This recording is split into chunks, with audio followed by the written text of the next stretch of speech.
샬롬. 오늘도 우리 하나님께서는 하나님을 찾는 자들과 함께 하십니다. 오늘도 하나님을 바라보면서 하나님을 의지하면서 살아가는 우리 사랑하는 성도님들 되시기를 바라겠습니다. 오늘 우리가 함께 나눌 하나님의 말씀은 시편 9편 11절에서부터 20절까지 말씀입니다. 너희는 시온에 계신 여호와를 찬송하며 그의 행사를 백성 중에 선포할지어다. 피 흘림을 신문하시는 이가 그들을 기억하시며 가난한 자의 부르짖음을 잊지 아니하시도다. 여호와여, 내게 은혜를 베푸소서. 나를 사망의 문에서 일으키시는 주여, 나를 미워하는 자에게서 받는 나의 고통을 보소서. 그리하시면 내가 주의 찬송을 다 전할 것이요, 나의 시온의 문에서 주의 구원을 기뻐하리이다. 이방 나라들은 자기가 판 웅덩이에 빠짐이요, 자기가 숨긴 그물에 자기 발이 걸렸도다. 여호와께서 자기를 알게 하사 심판에 행하셨으며 악인은 자기가 손으로 행한 일에 스스로 얽혔도다. 악인들이 수월로 돌아가며 하나님을 잊어버린 모든 이방 나라들이 그리하리로다. 궁핍한 자가 항상 잊어버림을 당하지 아니하며 가난한 자들이 영원히 실망하지 아니하리로다. 여호와여, 일어나사 인생으로 승리를 얻지 못하게 하시며 이방 나라들이 주 앞에서 심판을 받게 하소서. 여호와여, 그들을 두렵게 하시며 이방 나라들이 자기는 인생인 뿐인 줄 알게 하소서. 셀라. 어제에 이어서 우리 계속해서 이 시편 9편 다윗의 시를 가지고 말씀을 나누는 시간 가져보도록 하겠습니다. 시편 9편에서 다윗이 이야기하고 있는 이 전체 내용을 한마디로 요약하자면은 하나님의 사람 곧 의인은 하나님께서 살피시고 악인은 하나님께서 심판하신다는 것입니다. 그렇기 때문에 항상 우리는 의인의 편에 설 수 있도록 주님을 바라보면서 살아가야 된다. 지금 이 시편 9편을 한마디로 요약하자면은 다윗이 이 시편 9편에서 요약하고 있는 것이 바로 그 내용인 것이죠. 어제 우리는 이 다윗의 시편 속에서 우리가 생각해 봤던 것이 무엇입니까? 우리가 힘들고 어려운 상황에 있었을 적에 과거로부터 지금까지 나를 인도하시고 나와 함께 하셨던 그 하나님을 회고하는 것, 그것이 우리의 믿음의 삶 가운데서 굉장히 필요한 부분이다. 우리 어제 그 말씀을 나눴었고요. 또 심판의 하나님, 공의의 하나님을 항상 기억하면서 먼저 그 하나님의 눈에 맞추어 우리 스스로를 살펴보고, 그리고 우리의 모든 문제들을 심판하시는 하나님, 공의의 하나님 앞에 다 내어 맡기자. 어제 그런 말씀을 저와 여러분들이 함께 나누었죠. 계속해서 우리가 오늘 말씀 가운데에서 계속해서 생각해 보고 싶은 것이 이제 이 다윗의 믿음 가운데서 또 역시 오늘 우리의 삶을 어떻게 조명해 볼 것인가, 그것을 나눠 볼 텐데요. 자, 오늘 우리가 생각해 볼 부분은 무엇입니까? 어제 말씀 가운데에 이 과거에 다윗을 도우셨던 그 하나님을 회고해 보자는 것이 어제의 말씀이었다면은 오늘 말씀 가운데서 우리가 생각해 봐야 되는 것은요, 과거에 도우셨던 그 하나님이 지금도 여전히 오늘 우리의 삶 가운데서 동일하게 역사하시고 우리들의 상황을 살펴주시고 우리들을 붙들어 주시는 하나님이라는 것을 우리는 믿음으로 취해야 된다는 것입니다. 자, 12절 말씀이 이렇게 나오지요. 피 흘림을 신문하시는 이가 그들을 기억하시며 가난한 자의 부르짖음을 잊지 아니하시도다. 18절에도 이렇게 나옵니다. 궁핍한 자가 항상 잊어버림을 당하지 아니하며 가난한 자들이 영원히 실망하지 아니하리로다. 자, 가난한 자의 부르짖음을 잊지 않는다고 했습니다. 궁핍한 자가 또 잊어버리지 않는다고 했습니다. 가난한 자들이 영원히 실망하지 않는다고 했습니다. 이것은 비단 어떤 물질적인 가난함 이러한 이야기도 되겠지만은요, 이것이 상징하는 것은 무엇입니까? 자, 그것이 10절에 잘 나타나 있어요. 10절의 말씀이 이렇게 나와 있습니다. 여호와여, 주의 이름을 아는 자는 주를 의지하오리니 이는 주를 찾는 자들을 버리지 아니하심이리이다. 자, 주를 찾는 자가 곧 가난한 자라는 것입니다. 마음이 애통한 자예요. 물질적인 가난함도 물론 우리 하나님께서 살펴주시지만은 여기서 우리가 조금 더 포괄적으로 생각해 봐야 될 것은 무엇입니까? 마음이 가난한 자, 내가 어찌할 바 모르고 하나님을 찾을 수밖에 없는 그런 마음의 애통함을 가지고 있는 자, 심령이 가난한 자, 우리가 이러한 차원에서 더 이 말씀을 보게 되면은 우리가 훨씬 더 이해하기가 쉽습니다. 이렇게 10절 말씀처럼 주를 찾는 자들이 버리지 아니하실 것이다. 이렇게 지금 우리 이 다윗은 시편에서 하나님을 그렇게 고백하고 있거든요.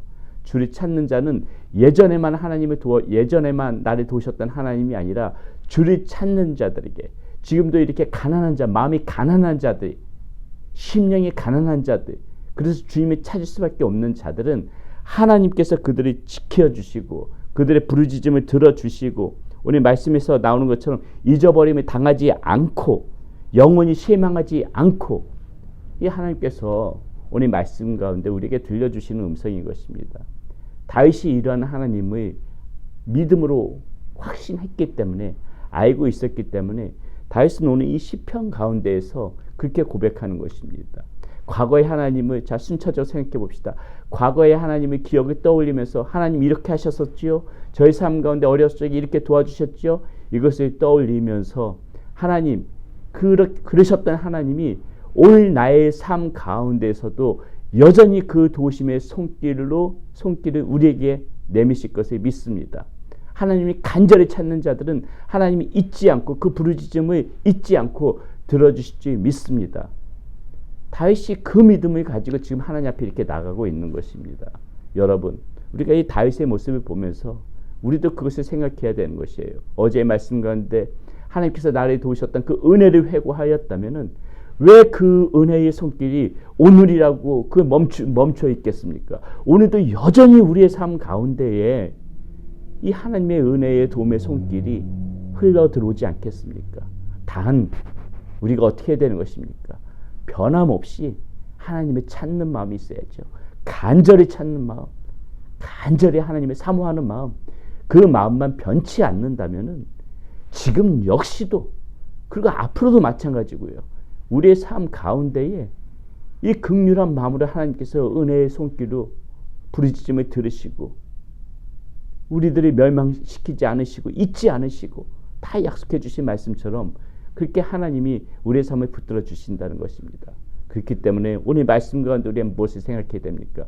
오늘도 변함없이 내 심령이 가난한 마음으로 하나님의 간절히 찾는 모습, 그것이 저와 여러분의 삶 가운데 반드시 오늘 우리가 취해야 될 그러한 믿음이라는 것이죠. 그 모습이 필요하다는 것입니다. 오늘 말씀 가운데서 우리에게 들려주시는 그러한 하나님의 음성인 것입니다. 또 하나 오늘 말씀 가운데 생각해 봐야 될 것이 있습니다. 우리가 이렇게 은혜를 입은 자들이라면요, 우리의 삶 가운데 이렇게 역사하신 하나님이시라는 것을 우리가 믿는다면, 그리고 그 하나님을 내가 믿음으로 취하는 가운데에 우리가 힘을 얻고 살아간다면 그것을 나 혼자 간직하는 것이 아니라 선포해야 된다는 것입니다. 다른 사람들에게, 다른 백성들에게 선포해야 된다는 것입니다. 오늘 시편 9편에서도 다윗은 그것을 알고 있어요. 자, 11절 말씀 봅니다. 너희는 시온에 계신 여호와를 찬송하며 그의 행사를 백성 중에 선포할지어다. 그의 행사, 그것이 무엇입니까? 하나님께서 내 삶 가운데 베풀어 주신 은혜 아닙니까? 내 삶 가운데 베풀어 주신 기적 아닙니까? 이것을 나 혼자 간직하지 말라는 것이에요. 그 행사를 백성 중에 선포할지어다. 다윗은 이 시편 9편 가운데에서 우리들에게 그 얘기를 해주고 있는 것입니다. 시편 9편 처음 시작하는 1절도 마찬가지예요. 1절에 뭐라고 써 있습니까? 이렇게 시작합니다. 내가 전심으로 여호와께 감사하오며 주의 모든 기이한 일들을 전하리이다. 모든 기이한 일들이 나 혼자만 알고 있는 것이 아니라, 나 혼자만 좋다고 취하고 있는 것이 아니라 내가 전하리이다. 사랑하는 여러분, 다윗의 삶을 왜 하나님께서 붙들어 주셨겠습니까? 다윗의 삶을 왜 하나님께서 그 삶 가운데 축복해 주셨습니까? 우리도 다윗과 같은 은혜를 받기 위해서, 다윗과 같은 축복을 받기를 원한다면은 우리는 오늘 이 다윗이 기록하고 있는 시편 9편 말씀 속에서 이 다윗의 그 모습을 봐야 되지 않겠습니까? 어제 오늘에 이어서 크게 세 가지를 한번 생각해 봅시다.